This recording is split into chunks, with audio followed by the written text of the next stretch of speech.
At 68, Franklin Morris, the former U.S. Attorney General, believed that staying active was the key to aging gracefully.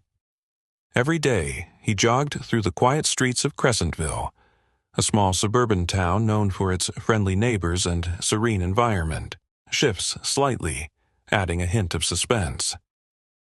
One Thursday morning, Franklin jogged past an old bakery near a narrow alley. He heard a muffled cry.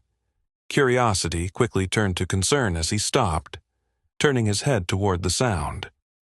There, he saw an elderly woman struggling with two young men. One was grabbing her purse, while the other tried to wrestle a bracelet from her wrist.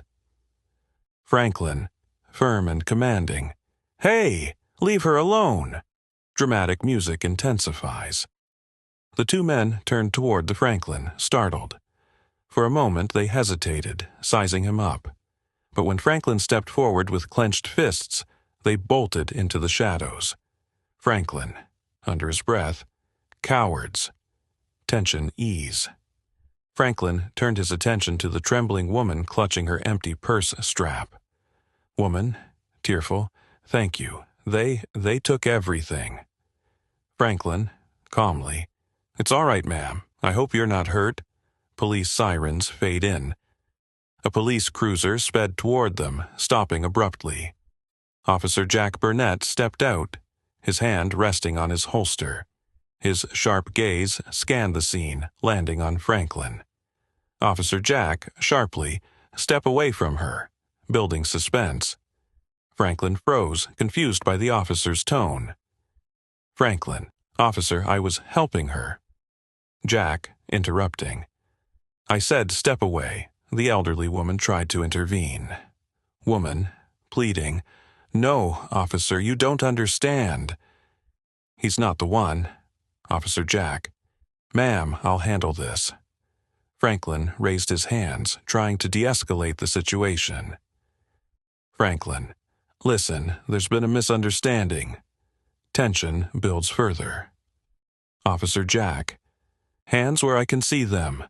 Franklin complied, realizing the situation had spiraled out of control.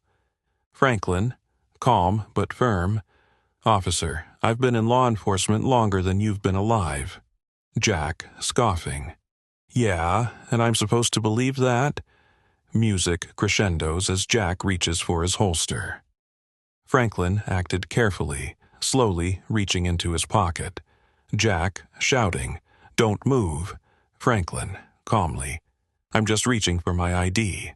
Jack watched warily as Franklin pulled out a shiny gold badge, its emblem glinting in the sunlight. Franklin, "Take a good look, Officer Burnett. My name is Franklin Morris, former U.S. Attorney General." Jack froze, his face turning pale as he read the badge.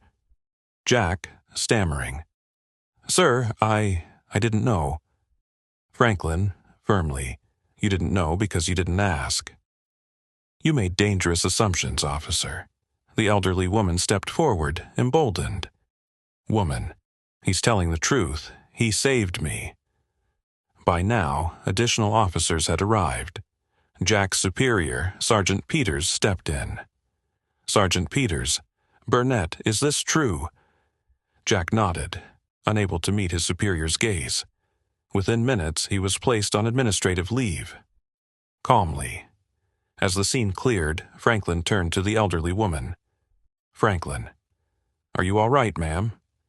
Woman, smiling through tears, "Thank you for standing up for me and for yourself." Franklin, reassuringly, "Justice isn't just about courts and laws. It's about doing what's right." As Franklin resumed his jog, the quiet streets of Crescentville were now filled with a newfound respect for the man who stood for justice. And that brings us to the end of the story. If you enjoyed it, don't forget to like this video and share it with your friends. Subscribe to our channel and turn on the notification bell for more stories like this.